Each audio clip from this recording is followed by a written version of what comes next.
Dear student, अस्सलामु अलैकुम वरहमतुल्लाहि वबरकातुह। अपने पिछले सबक में हमने बे को बाकी हरूफ तहज्जी के साथ मिलाकर लिखना सीखा था। मुझे उम्मीद है कि आपने उसकी घर में भरपूर मश्क की होगी, क्योंकि जब तक आप मश्क नहीं करेंगे आपकी लिखाई में, आपकी हैंड राइटिंग में तेज़ी से बेहतरी नहीं आ सकती। आज हम कोशिश करेंगे कि उर्दू हरूफ इल्लत जो कि अलिफ़, वाओ और ये हैं, उनको दूसरे हरूफ तहज्जी के साथ मिलाकर कैसे लिखा जाता है उसका तरीका सीखने की कोशिश करेंगे।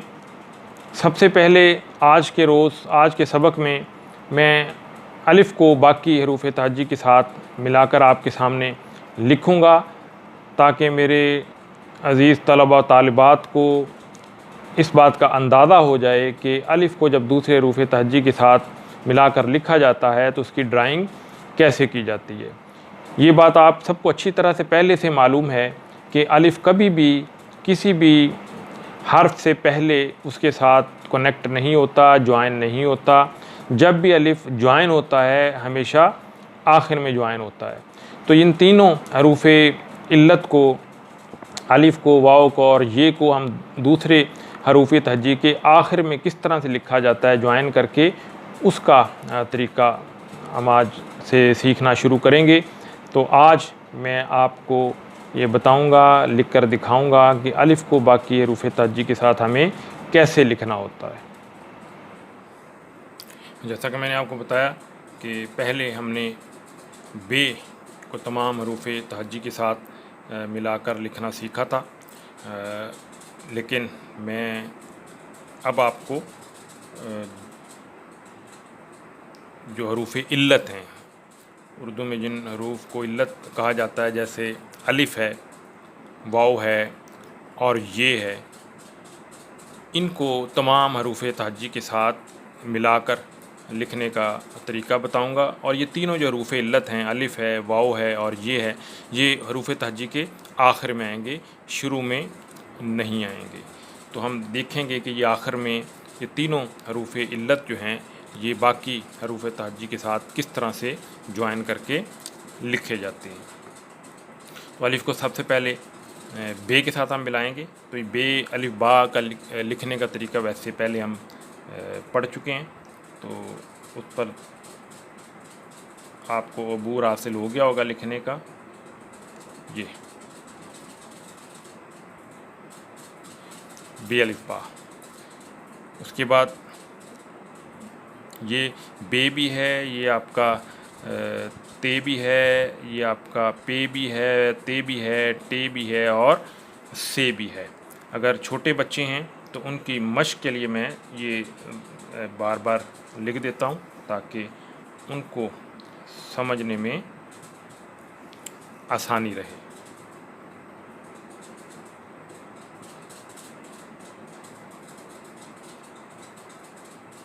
बे अलिफ़ बा, पे अलिफ़ बा, ते अलिफ़ ता, ये सब हरूफ जो हैं वो एक जैसी शेप में ही लिखे जाएंगे, सिर्फ़ नुक्तों का फ़र्क होगा।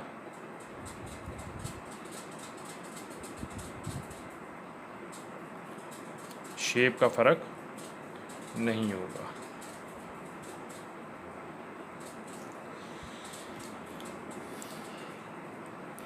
उसके बाद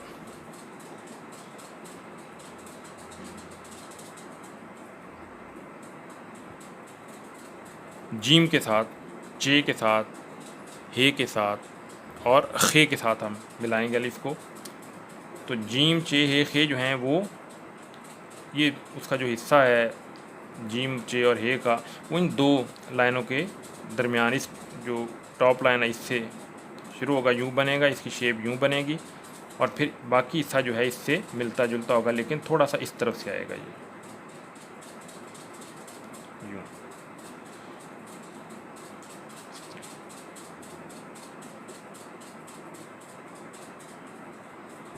अगर हम कटे हुए पेन से लिखें तो फिर ये शेप ज़रा डिफरेंट होती है। फिर इस हिस्से को यूँ इसे नीचे से शुरू करते हैं और इस शेप को भी थोड़ा सा डिफरेंट बनाते हैं।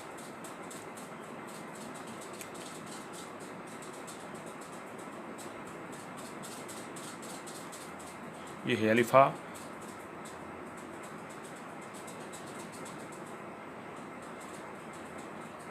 ये खे अलिफ़ा। तो ये सिर्फ उन लोगों के लिए है जो पॉइंटर के साथ या फाउंटेन पेन के साथ या बाल पेन के साथ लिखना चाहते हैं। अगर कटे हुए पेन के साथ आप कलम के साथ लिखें तो शेप कदरे डिफरेंट होती है उसकी शेप।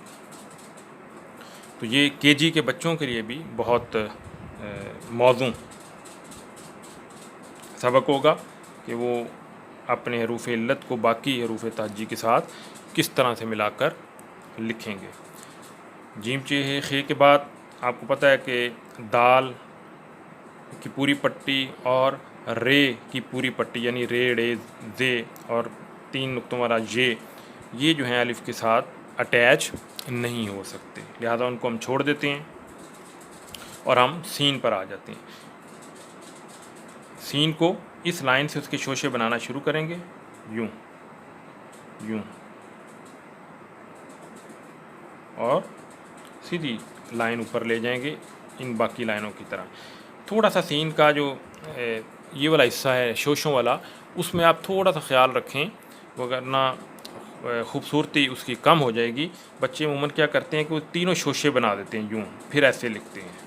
तो ये वाला हिस्सा जो है इसका शोशा ना बनाएं तो बेहतर है। इसको थोड़ा सा घुमा के इस तरह फिर गोल करके ऊपर लेके जाएं तो उसमें खूबसूरती बाकी रहेगी। मैं फिर से आगे शीन लिख रहा हूँ तो उससे आपको मज़ीद समझ आ जाएगी कि ये जो हिस्सा होगा इसका ये शोशा बनाया मैंने, ये भी शोशा बनाया, लेकिन ये जो है इसका शोशा लाइन को ऊपर नहीं लेके जाएंगे बल्कि थोड़ा सा घुमा के नीचे की तरफ ला के इस तरह की शेप लेके थोड़ा सा इधर बाहर से इसको नीचे मिलाएंगे, यूं लाए यूं और ऐसे। ये शीन बन गया। ये देखा मैंने ये शोशा बनाया, लेकिन इसको मैंने इस तरह से शोशा नहीं बनाया बल्कि थोड़ा सा इसको खम दिए ताकि इसकी खूबसूरती बाकी रहे। और फिर इसको आपने टॉप लाइन के साथ जाकर मिला देना है। सीन और शीन के बाद स्वाद और द्वाद की बारी आएगी। जहाँ से ये बे पे ते अटैच हो रहे हैं अलिफ के साथ, आपने स्वाद और द्वाद को जिस तरह सीन को हमने शुरू किया था उतनी पीछे से और ऊपर से शुरू करना है कि ये उसको बे को और जो अलिफ है उसको उसी तरह से आगे अटैच हो जाए और ये शेप इन 3 लाइनों के दरमियान ऐसे ही बन जाए। लिहाजा आपने यहाँ से स्वाद शुरू करना है, यूं इसकी शेप बनानी है जो हमने सीखी थी, बिल्कुल उसी तरह से यूं, और फिर ये बना देना ऐसे। तो ये असल में शोशा नहीं है, ये स्वाद की असल शेप है। उर्दू लिखते हुए हम अमूमन ये गलती कर जाते हैं कि स्वाद का जो हिस्सा है इसको शोशा समझ लेते हैं, ख़ास तौर पर जब इसको बे के साथ मिलाते हैं या और अल्फाज के साथ, तो उस वक़्त ये गलती अमूमन स्टूडेंट्स कर जाते हैं। ये शोशा नहीं है, ये स्वाद की असल शेप ही ये है। तो जब शोशा बनाएंगे तो फिर वो शोशा आगे बनेगा।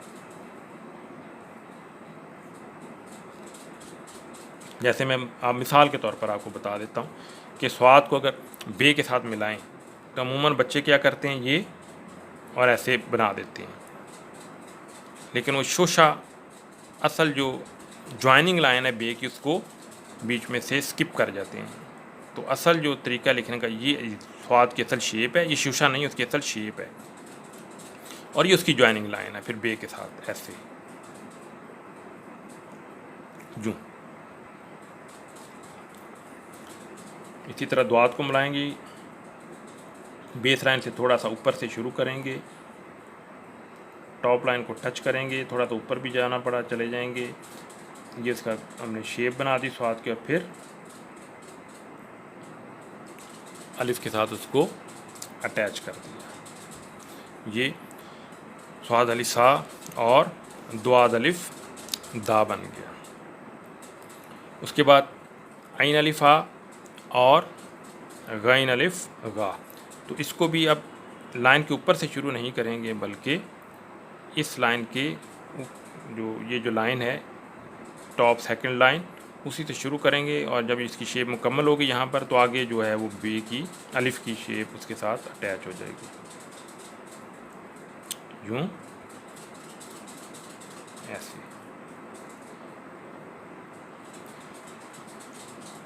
फिर दोबारा से लिख रहा हूँ, गैन अलिफ गा, यूँ। ये दायरा बिल्कुल गोल, लेकिन ये जो लाइन है ये इस लाइन से थोड़ा सा पीछे रखनी है आपने। यानी इस तरह से अगर आप देखेंगे इस रुख पे ऐसे, ये जहाँ से स्टार्ट हो रही है ये लाइन उससे पीछे जा रही है, तो ये आपने थोड़ा सा इसको पीछे लेके जाना ताकि इसकी खूबसूरती बरकरार रहे। लेकिन जब आप गाइन को सिंगल लिखते हैं तो फिर ये जो लाइन होती है ये और ये लाइन तकरीबन बराबर होती है, या ये थोड़ी सी उससे आगे होती है। तो जब अलिफ के साथ अटैच करके लिखते हैं तो ये हिस्सा जो है थोड़ा सा उसका आगे चला जाता है। आइन और गाइन के बाद फ़े की बारी आती है। तो फ़े की शेप जिस तरह हमने सिंगल फ़े को इनफरादी तौर पर बनाना सीखा था, बिल्कुल उसी तरह से शेप बनेगी इसकी। दरमियान से शुरू करेंगे, यूँ पीछे से घुमाना आपने, बिल्कुल सीधा नहीं आना, ये बिल्कुल खम नज़र आना चाहिए कमान की तरह। यहाँ से ये देखिए बिल्कुल यहाँ से जाते हुए बिल्कुल कमान की तरह नज़र आएगा, और ऐसे।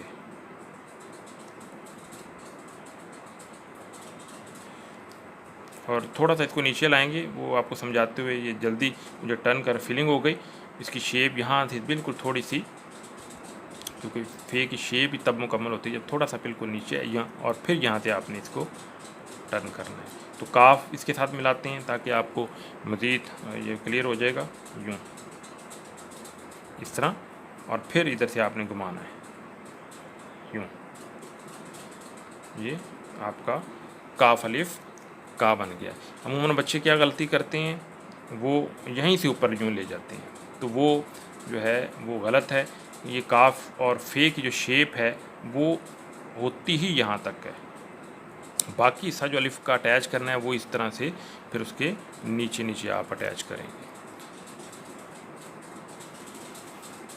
जब काफ जो लाइन वाला होता है, कश वाला होता है, उसको इसके साथ अटैच करते हैं तो उसके लिए बिल्कुल यूँ एक मुकम्मल दायरा बनाते हैं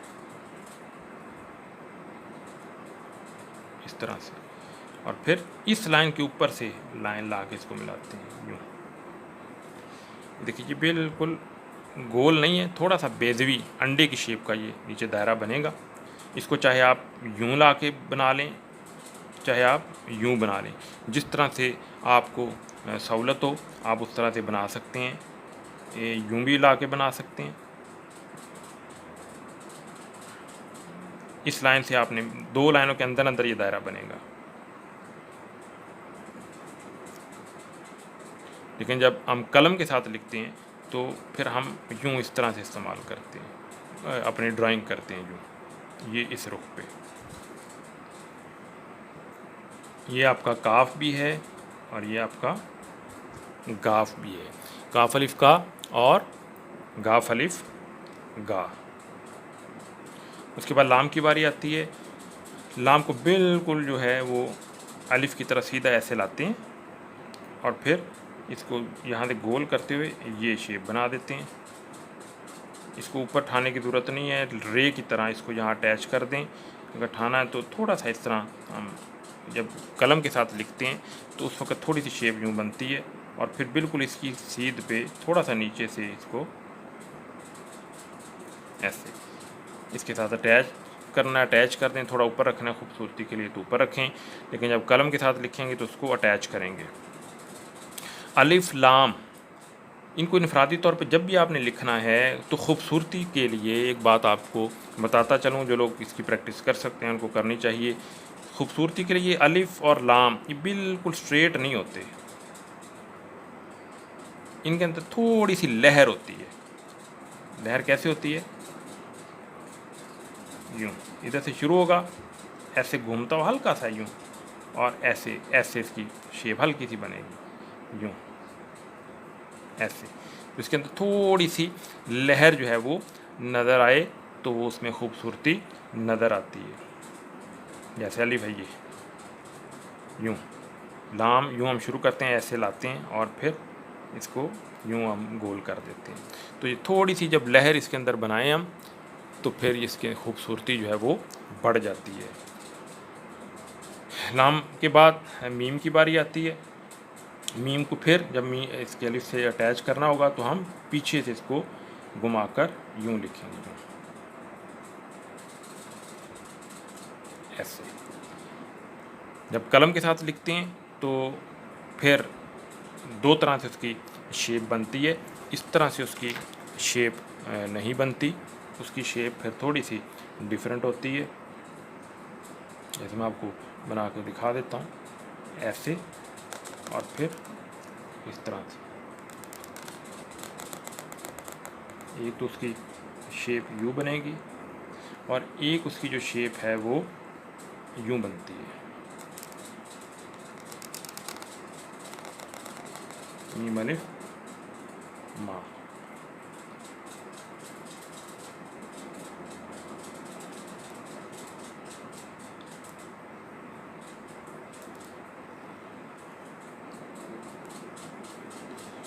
ये जो मुख्तलिफ दो शेप्स हैं, जब हम कलम के साथ लिखते हैं तो फिर वो इस तरह से एक शेप बनती है और एक उसमें हम कलम ऊपर से नीचे की तरफ चलाते हैं और फिर घुमा के इस तरह। लेकिन जब पॉइंटर के साथ आप लिखेंगे या फाउंटेन पेन के साथ लिखेंगे तो नीचे से आप घुमाएंगे और इसका दायरा बनाएंगे। दायरा बिल्कुल गोल नहीं होना चाहिए, दायरे को बेदवी शक्ल में होना चाहिए, जैसे ये है अंडे की तरह। उसके बाद नून, नून बिल्कुल उसी तरह से जिस तरह हमने बेलिफ बा लिखा है, सेम एक ही चीज़ है। यही जेब की शेप भी होगी। वाव जो है वो अलिफ के साथ अटैच नहीं हो सकता। हे जो है उसको हम अटैच करेंगे अलिफ के साथ तो वो भी बिल्कुल इसी शेप पे बनेगा। फिर उसको हम नीचे से ये लटकन है इसके साथ मिला देते हैं। इसको भी थोड़ा सा खम दें, ऐसे भी बन जाती है, ऐसे भी बन जाती है। खूबसूरती के लिए लोग ऐसे भी बना देते हैं इसकी। तो जो भी आपको खूबसूरत लगे, टाइम आपके पास हो। लेकिन क्लास में जब क्लास वर्क आप लोग कर रहे होते हैं तो उस वक्त तो इतना टाइम नहीं होता। जब आप रूटीन की राइटिंग लिखते हैं तो उस वक्त फिर आप ये भी इस तरह से या इस तरह से भी अटैच इसको कर सकते हैं।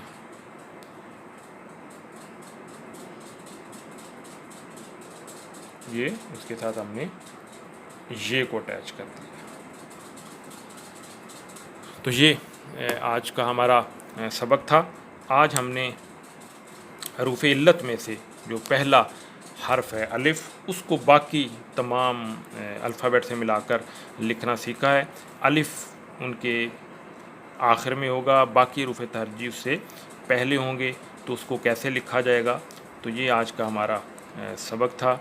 मुझे उम्मीद है कि इस सबक से आपको काफ़ी हद तक रहनुमाई मिल जाएगी कि आपको अलिफ़ को बाकी हरूफ तरजीह के साथ मिलाकर कैसे लिखना है।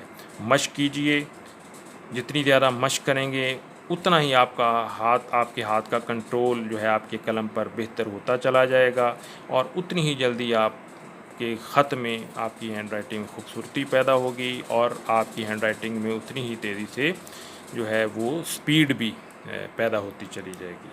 अल्लाह आप सबका मेरा हामी नासिर हो। दीन और दुनिया में, दुनिया और आखिरत में आपको कामयाबी और कामरानी अता फ़रमाए। अपने लिए भी दुआ कीजिएगा, मेरे लिए भी दुआ कीजिएगा। नमाज के बाद जब भी हाथ उठाएं तो मुझे भी अपनी दुआओं में याद रखिएगा। फ़ी अमानिल्लाह।